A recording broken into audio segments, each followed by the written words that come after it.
નમસ્કાર, જય મહાદેવ. હોલિકા દહન ક્યારે કરવું? 2 તારીખે, 3 તારીખે અનેક પ્રશ્નો હોલિકા દહનને લઈને આવ્યા. કારણ કે આ વખતે લોકો ઘણી બધી દ્વિધામાં છે કે હોલિકા દહન ક્યારે કરવું જોઈએ. કારણ કે 2 તારીખ અને સોમવાર જે હોલિકા દહન કરવાની વાત થાય છે, અથવા તો 3 તારીખે મંગળવાર હોલિકા દહન કરવાની વાત થાય છે, એની પાછળની દ્વિધા એવી છે કે જે સોમવાર છે ત્યારે જે ભદ્રાકાળ શરૂ થઈ જાય છે અને મંગળવારે જે છે તેમાં ચંદ્રગ્રહણ છે. એટલે ચંદ્રગ્રહણ અને ભદ્રાકાળ બે વસ્તુને લઈ અને અનેક પ્રશ્નો આવ્યા છે. માત્ર આજે એક જ દિવસની અંદર 60થી વધારે પ્રશ્નો મને મળ્યા છે અને આ દરેક પ્રશ્નોનો જવાબ દેવા માટે આવ્યો છું. મિત્રો, તો હોલિકા દહન વિશે કહેવાય છે કે હોલિકા દહન ક્યારે કરવું છે. તો હોલિકા દહન માટેના જે નિયમો છે એ નિયમો ઘણા બધા શાસ્ત્રો અનુસાર નિર્ણય સિદ્ધુ છે, ધર્મ સિદ્ધુ છે, અને જે પંચાંગો છે તે પંચાંગો અનુસાર તમામ વાત લઈને આપની સમક્ષ આવ્યો છું કે આપણે હોલિકા દહન ખરેખર ક્યારે કરવું છે અને શ્રેષ્ઠ સમય આપણે શું મળવું જોઈએ. તો જે પેલી વાત આપણે આવી જાય કે હોલિકા ભદ્રામુખ સમયની અંદર આપણે હોલિકા દહન કરવું જોઈએ, જ્યારે ભદ્રા ન હોવી જોઈએ. બીજી વાત એ પણ છે કે પ્રદોષકાળની અંદર આપણે હોલિકા દહન કરવું જોઈએ. ત્રીજી વાત એ છે કે પૂનમની રાત આપણને મળવી જોઈએ. તો જો આ બંને દિવસની અંદર આપણે જો તો કાંઈક ને કાંઈક એક વસ્તુ ઓછી થઈ જાય છે.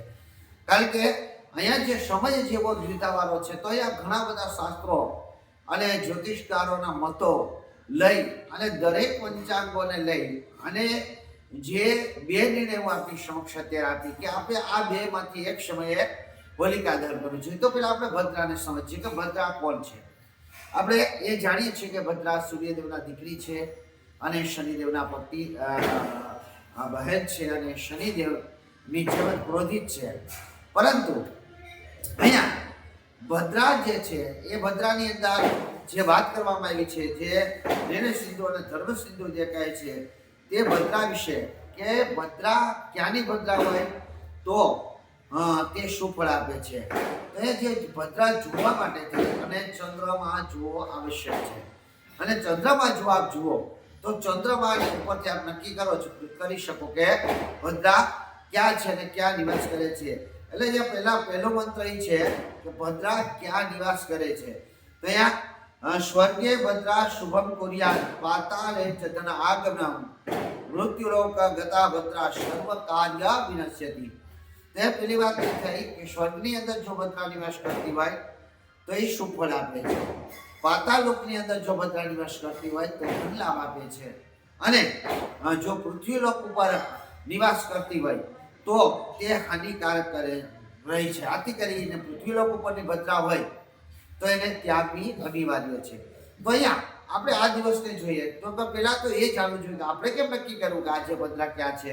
તો અહીંયા એક મંત્ર મળે છે ધર્મ સિંધુની અંદર કે મેષ વૃષભ મિથુન લાની સ્વર્ગે કન્યા મૃગ ધનુ તેતિલી ચ નાગે કર્ક કુંભ સિંહ મીન મૃત્યે વિચરંતી ભદ્રા ત્રિભુવન મધ્યે. યાની કે મધ્ય મેષ રાશિના જો ચંદ્રમા હોય, મૃત વૃષભ રાશિના અંદર ચંદ્રમા હોય, મિથુન રાશિના હોય અથવા વૃશ્ચિક રાશિના જે ચંદ્રમા હોય તો સ્વર્ગની અંદર એટલે કે શુભ ફળ આપનાર છે. પરંતુ કન્યા રાશિની અંદર જો ચંદ્રમા હોય, મૃગ રાશિમાં એટલે કે મકર રાશિમાં હોય, ધનુ રાશિમાં હોય અથવા તેત્રીસ કે તુલા રાશિની અંદર હોય તો એ ધન આપનાર છે, એટલે નાગલોકની અંદર છે. પરંતુ કર્ક કુંભ સિંહ મીન મૃત્યે એટલે કર્ક રાશિની અંદર હોય, કુંભ રાશિની અંદર હોય, સિંહ રાશિની અંદર હોય અથવા તો મીન રાશિમાં હોય તો એ મૃત્યુલોકની અંદર છે. મૃત્યુલોકની જે ભદ્રા છે તે હાનિકારક હોય છે. તો અહીંયા જે 2 તારીખે અને 3 તારીખ છે એમની અંદર જો આપણે જઈએ તો 3 તારીખે જે છે એ સિંહ રાશિમાં ચંદ્રમા છે અને જો 2 તારીખે જાય તો અહીંયા પેલા કર્ક રાશિની અંદર આવે છે. એટલે અહીંયા બંને વાતોમાં આપણે જોઈએ તો અહીંયા હાનિકારક મળે છે. આથી કરી અને આપણે તો એ સમય પર ત્યાગવો જોઈએ.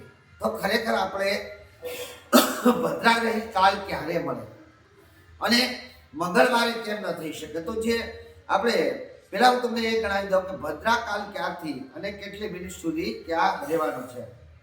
તો અહીંયા જે પૂનમની શરૂઆત થાય છે, પૂનમની શરૂઆત તારીખ 2/3/2026 સોમવારે સાંજે 5 કલાક 56 મિનિટ ને 42 સેકન્ડથી થવાની છે અને તે તારીખ 3/3/2026 સાંજે 5 કલાક 6 મિનિટ અને 12 સેકન્ડ સુધી રહેવાની છે. એટલે જો મંગળવારની રાત્રિ આપણે લઈએ તો મંગળવારની રાત્રિએ તો પેલા તો પૂનમ સમાપ્ત થઈ જાય છે. તો અહીંયા જે ચંદ્રગ્રહણ છે, જે ચંદ્રગ્રહણ છે, ચંદ્રગ્રહણ કઈ રીતે છે? તો જે ચંદ્રગ્રહણ છે મંગળવારે છે અને ચંદ્રગ્રહણ લગભગ એમ માનો કે થોડો ઘણો ફેરફાર હોય છે પ્રાંત પ્રમાણે, કે જે પ્રાંતની અંદર તમે રહો છો એ પ્રાંત અનુસાર થોડી ઘણી મિનિટનો ફેરફાર હોય છે. પરંતુ અહીંયા ચંદ્રગ્રહણ જો મેં લખ્યું છે એ પ્રમાણે કે ચંદ્રગ્રહણ 3 માર્ચે થવાનું છે અને સાંજે 6:26 થી લઈને 6:46 સુધી થવાનું છે. એટલે કે 20 મિનિટનું પૂર્ણ ચંદ્રગ્રહણ રહેવાનું છે. પરંતુ અહીંયા સૂતક કાળ જે છે એ સૂતક કાળ સવારે 9:39 થી લાગી જવાનું છે અને ચંદ્રગ્રહણની શરૂઆત બપોરે 2 કલાક ને લગભગ 26 મિનિટની આસપાસ થઈ રહી છે. એટલે કે 5 કલાકનું પરિપૂર્ણ ચંદ્રગ્રહણ છે. તો અહીંયા ઘણા લોકોનો મત એવો છે કે મંગળવારે જ્યારે ચંદ્રગ્રહણ પરિપૂર્ણ થઈ જાય 6:47 થઈ જાય અને સૂતક મુક્ત થઈ જાય ત્યાર પછી જો આપણે હોલિકા દહન કરીએ તો મિત્રો અહીંયા ઘણી બધી જગ્યાએ આ જ રીતે હોલિકા દહન મંગળવારનો રાખવામાં આવ્યું છે. અને એક સમાચાર અનુસાર અત્યારે અમારા પંડિતોની સાથે ચર્ચાઓ થઈ રહી છે કે આપણે પણ આ બાબતથી લોકોનું ધ્યાન તુરંત દોરીએ, જેથી કરી અને લોકોને ઘણા બધા તૈયારી કરવાની હોય છે. કારણ કે અમારા જે અમર વિસ્તારો છે ત્યાં તો વાળ પણ હોય છે અને વાળની અંદર ઘણા બધા લોકોનો જમાડવાળ કરવાનો હોય છે. જે પહેલા પુત્રની પ્રાપ્તિ થઈ હોય છે તે લોકોએ ખૂબ મોટા પ્રોગ્રામ કરવાના, એટલે લોકો સુધી સાચી અને સચોટ માહિતી તાત્કાલિક પહોંચી જવી જોઈએ. તો અહીંયા ઘણા લોકોનો મત એવો છે કે 2 તારીખે જ આપણે સોમવારે જ હોલિકા દહન કરીએ. કારણ કે જે હોલિકા દહન માટેનો શ્રેષ્ઠ સમય આપવામાં આવેલો છે અને જે વસ્તુ આપવામાં આવેલી છે કે કેવું હોવું જોઈએ, તો પંચાંગ અનુસાર જો ભદ્રામુક્ત હોલિકા સમયની અંદર હોલિકા દહન કરવામાં આવે તો એ જ શ્રેષ્ઠ અને ઉત્તમ ફળદાયક છે અને શાસ્ત્રોક્ત છે. તો અહીંયા પંચાંગ અનુસાર આ હોલિકા દહનનો જે સમય છે એ ક્યાંનો રહેશે ખરેખર? તો અહીંયા જે સમય જો કોઈ પણ બ્રાહ્મણ આપણે કહેશે અને હું પણ કહીશ તો આપણે યોગ્ય લાગશે. કારણ કે શાસ્ત્ર એમ કહે છે કે જે ભદ્રા છે એ ભદ્રાની જ્યારે ઘડી હોય છે, એક ઘડીમાં 24 મિનિટ હોય છે, એમ પહેલી ઘડી ક્યાંની, બીજી ઘડી ક્યાંની અને ત્રીજી ઘડી ક્યાંની, એમ જે ઘડીઓ હોય છે એ ઘડીઓની અંદર જે શાસ્ત્ર અનુસાર કહેવામાં આવે તો અહીંયા ભદ્રા જે છે એ ભદ્રા સમય અનુસાર જો આપણે જોઈએ તો એનું પૂછ આવતું હોય, મુખ આવે, કંઠ આવે, હૃદય આવે, પૂછ આવે. પૂછની અંદર જો આપ હોલિકા દહન કરો તો એ હોલિકા દહનનું ફળ યોગ્ય રહે છે. એટલે હોલિકા દહન માટે મારી દ્રષ્ટિએ, જ્યોતિષ શાસ્ત્રની દ્રષ્ટિએ જો ખરેખર આપણે સમય કાઢવા જાય તો 2 તારીખની રાત્રિ એટલે કે સોમવારની રાત્રે 12:50 થી લઈ અને રાત્રે 2:12 સુધી નો શ્રેષ્ઠ રહેશે.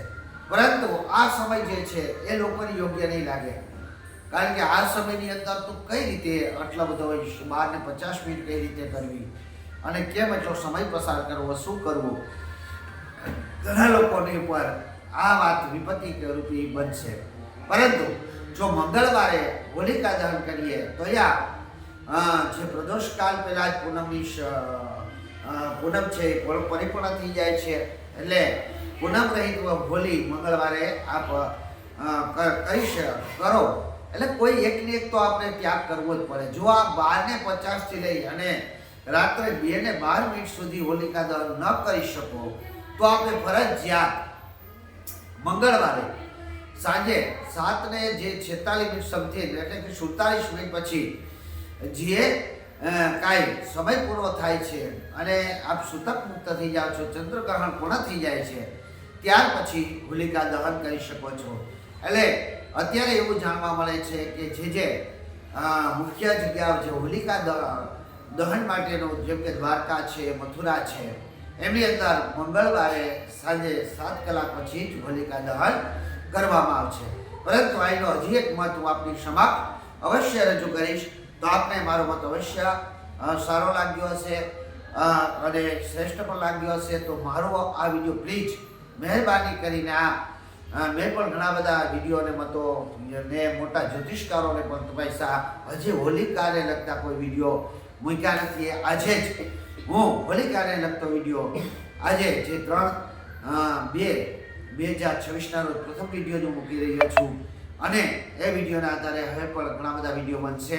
પરંતુ અહીંયા હોલિકા દહન આપે શા માટે કયા દિવસે કરવું જોઈએ એ જરાક અભિપ્રાય મને પણ આપજો જ્યોતિષકારો, અને જો શ્રેષ્ઠ પંડિતો પણ મારો વિડીયો જોતા હોય તો એને પણ નમ્ર વિનંતી છે કે તેઓ પણ પોતાનો મત મારી સુધી શેર કરજો, જેથી કરીને લોકો સુધી આપણે સાચી માહિતી પહોંચાડી શકીએ. અને હા, હિન્દુ સંસ્કૃતિના કોઈ પણ વિડીયો અને કોઈ પણ માહિતી આપે જોતી હોય તો અવશ્ય મારો સંપર્ક કરો. મારા મોબાઈલ નંબર છે 70 318 અને વોટ્સઅપ નંબર છે 96 અને હા, આ વિડીયોને અવશ્ય આપના સ્નેહીજનો, મિત્રો સુધી અને ખાસ કરીને હોલીને લગતો પ્રસંગ એના ઘરે હોય ત્યાં અવશ્ય પધારજો, મોકલી દેજો, જેથી કરી અને એ લોકો મનની જિદ્દીતામાંથી મુક્ત થાય અને પોતાનું કાર્ય સારી રીતે કરી શકે. હજી પછી પણ ભદ્રાની અંદર અને હોલિકાની અંદર આપણે કયા મંત્ર સાથે કેનો હોમ કરવો જોઈએ અને હોલિકાનું પ્રાગટ્ય કઈ રીતે કરવું જોઈએ અને ખરેખર આપણા પ્રાંતની અંદર પણ હોલિકા દહન ક્યારે ઉજવવામાં આવશે, હોલિકા દહન ક્યારે કરવું જોઈએ અને ક્યારે ઉજવવામાં આવશે, એ મત અનુસાર હું આના પછીનો એક વિડીયો પણ મૂકીશ, જેને પણ અવશ્ય જોજો. સર્વનું કલ્યાણ થાય. રાધે રાધે.